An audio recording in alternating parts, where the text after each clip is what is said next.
Good morning. My name is Rob Janazik, and I am a real estate broker with Caldwell Banker here in Charlotte, North Carolina.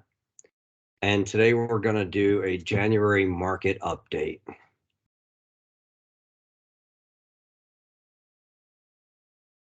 Here's the search area that I utilize to determine the trends in the greater Charlotte area. I wanted enough of an area that encapsulated most of all of Mecklenburg County and the surrounding touch points so that there was enough data to eliminate any adverse effects of some bad data entry. So in this particular database that I put together, I utilized this search area, which yielded somewhere between 1,000 and 2,500 sales a month. Here's a snippet of the Excel spreadsheet that I utilized. And as you see here, we broke it up into monthly periods, January of 2018, down to December of 2018, into 1920, and I went to current day. What I recorded from the MLS data was the number of listings, the number of contracts, and the number of closed sales in that particular month. Of the homes that sold, we have a wealth of information available, such as the original list price of those homes, the list price right before they sold, the sales price that they closed at. I took the liberty of counting the percent drop in price from the original list to the closed price, as well as what of that percentage was retained. Same number, just looking at it a little differently. I try to capture what's going on with seller concessions as well to see if those were on the rise. I looked at the number of resale homes versus the number of new construction. I calculated the new construction as a percentage of the market. I also looked into various sales to see if they had any special circumstances, such as foreclosure or HUD or short sale or bankruptcy or a trustee selling it, something that indicated that there was something a little bit off on that. Finally, I looked at cash sales. I looked at how many of these sales in this market are cash versus not. Interest rate seems to be a lot higher than it has been in the past. I say seems to be, of course it is. So I wanted to see if there's any trends in the sales. Are they becoming more cash based than finance based? And we looked at the price per square foot as well as the increase or decrease to the previous month. So that's the data that we're starting with. From that data, I went ahead and developed various charts. And the first one we see here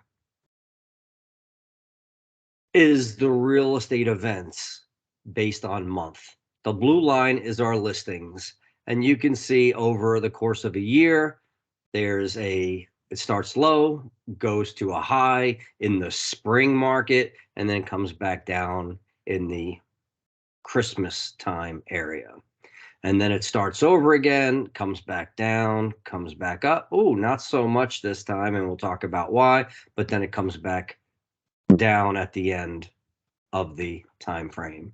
So this one had a little interrupt where it should have went like this, but it had this, and of course that is the COVID years. And you see that cyclic nature again. However, you see that the blue line is coming down below where it has in the past 5 years. So listings are down overall. We also looked at the contracts. Listings precede the contract. Here are the contracts, and they rise slightly after the inventory rises. And again, we had our anomaly here, but pretty trending is what I would say. Although you'll see that this orange line didn't continue past this blue line, it stopped well before, meaning that the listings went on, but they stopped selling as much as they had been.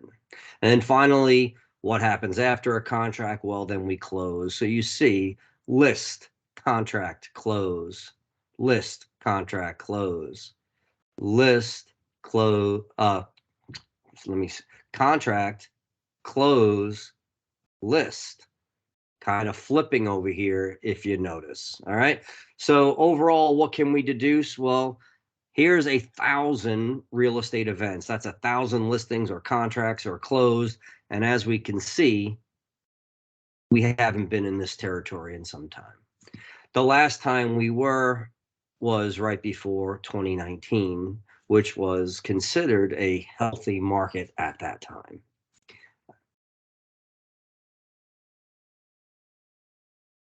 Over here, what we have is a percentage of new construction homes relative to the number of total homes.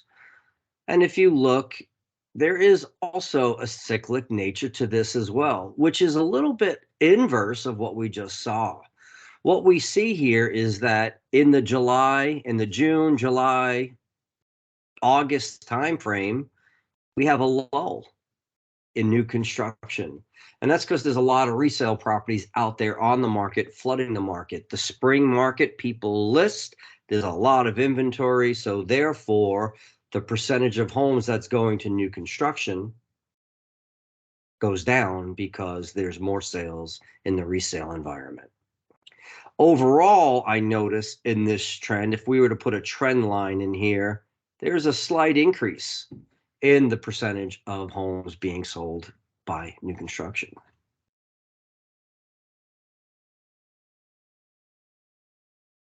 All right, so we looked at the percentage of new construction. Here, I'm looking at the number of new construction. Big difference because this ignores how many total homes were there and just focuses on the number of new construction. So whereas in the previous one, we see that we're relatively high, we're above 20%, even in December and November and January, we're above 20% in the percentage of new construction, which you can see only happens every so often, typically in the December market when inventory is really, really low and new construction is always there. So it makes a larger percentage. However, when listings drop to the lowest that they've been in a long time, it's going to make this appear higher on this particular graph. Cash sales. Typically, we see that cash sales are somewhere around, I don't know, 17, 18% of the market. It can go up. Again, it's weird. It goes up in the December months. And again, it's because this is a percentage of total. Total is way down. So if the cash buyers stay where they are and maintain, well, because the inventory goes down, their percentage is going to be larger. But in general, we're talking about 17%, with the exception of this crazy period that began here somewhere around January of 2021, where we had Opendoor and Mark Spain and you name it, buying homes. A lot of hedge funds as well as little investors all getting into that real estate game and employing their cash. So sure enough, the number of, we went for over a year and a half where cash sales were greater than 20% of our market. Well, right now with the economy flinching, with inflation increasing, with the prices of things going up like they are, job threats, although the job reports have been better, there's still those threats out there causing consumer confidence to go down. So I would expect that we're going to see this number come down to where they were, or maybe even less. Again, what's this a little anomaly here? Well, that's COVID again. When the market was threatened, when the world was threatened by COVID, the people with cash decided that they were going to hold on to that, and we dropped well below 10%, which you don't see this graph under 15% across this whole 5 years. All right, so I would ignore this, and you should see something just like this until this period started. And again, I suspect that we're going to go down. People will hold on to their cash until they see more value in the market. more value in the market, meaning that prices come down. And right on cue, here we have an example of prices coming down. It started in June. You may have heard that. That's a time frame that said we were at our peak and things started to come down gradually. And yes, they come down. If we were to do the math from this high of 248 down to where we are now at, well, I could tell real quick. I just don't want to swap screens. It looks like in the 218 area. That's a 10% decrease. We have experienced a 10% decrease in the average price per square foot of homes being sold in that 14-mile radius. Now, could that be for other reasons other than values have come down? Not really, because we're talking 1,000 to 1,500, 2,000 homes. I don't care if really high-priced homes were on the market and sold more concentrated in that time. With those types of numbers, it would be hard to skew these to mask those trends. So what I believe here is we're seeing some serious trends. We see some gentle appreciation here until 19. Then we see a slighter increase during the COVID years where, there's a lot of psychology that we could add to this. During that period, people wanted to buy homes. They saw that they can get stuck in their home and that was the place that they needed to be and needed to fit their needs. So people started buying in a little bit of a frenzy. And then we had the iBuyers kicking in, and sure enough, that helped with multiple offers just about on every property on day one, sight unseen, etc., and people really trying to outreach each other. So I think if you were to watch a plot of this, normally we should have saw a nice gradual increase. And I think this is where we're supposed to be. We're supposed to be somewhere in this 165 to 185 range, and we have some room to come down. And I think that's what we're seeing now. And unless something drastically changes, unless we have some great economy reports and inflation is curtailed, interest rates stabilize, maybe even drop into the area that they're supposed to be relative to all the other investments, which I believe is like in the 5.5 range, this is going to continue. As long as people are in their homes with 3% and 4% mortgages, it's going to be hard to pry them out of that for the promise of a 6.5% mortgage. So we need some favorable conditions to change this trend that we see going on here. Here is a graph showing the percent original list price, and this is what we would normally expect, somewhere around 97%, because people list the house at whatever they want, and they're always trying to push the buyers and the buyers' agents. Their job is to try to knock that down and reach some happy medium, and that's the sweet spot, just under 98%, where we see people meeting up. However, we see some really weird behavior here when those iBuyers entered the market and houses were at a premium and buyers were doing anything they possibly could to try to compete, including going over list price. So here we have a long period of time where prices just went way higher than they should have been.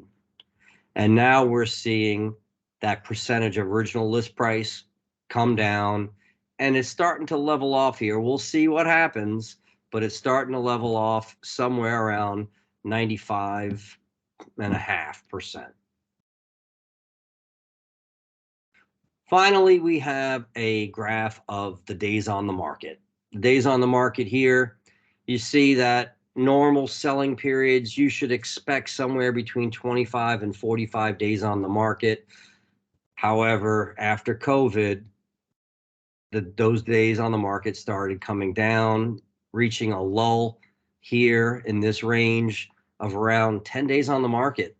In fact, I wouldn't even think it was 10 days on the market. I would think that that's people just not updating the under contract soon enough and accruing some extra days, because it was pretty much a feeding frenzy.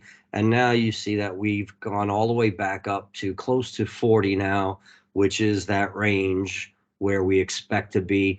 I think that this is going to go even higher, that it's going to be reasonable to assume you're going to need 60 days or so on that market before you get your price.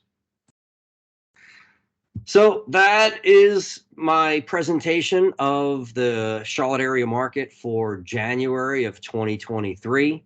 I will go ahead and update this once a month, and we'll build off, and we will see how healthy and what changes the market is bringing. If you have any questions, please do give me a call. My number is 704-207-6593. And my email is janazikrealty@gmail.com. It doesn't matter what the market's like, a skilled agent can still help you navigate during those markets and maximize your opportunity. There's always a maximization possible for the given conditions. You need somebody who understands the market, understands the data, has the tools that can go ahead and really put you in a winning position. All right. Well, thank you very much. I appreciate you. We'll talk to you soon.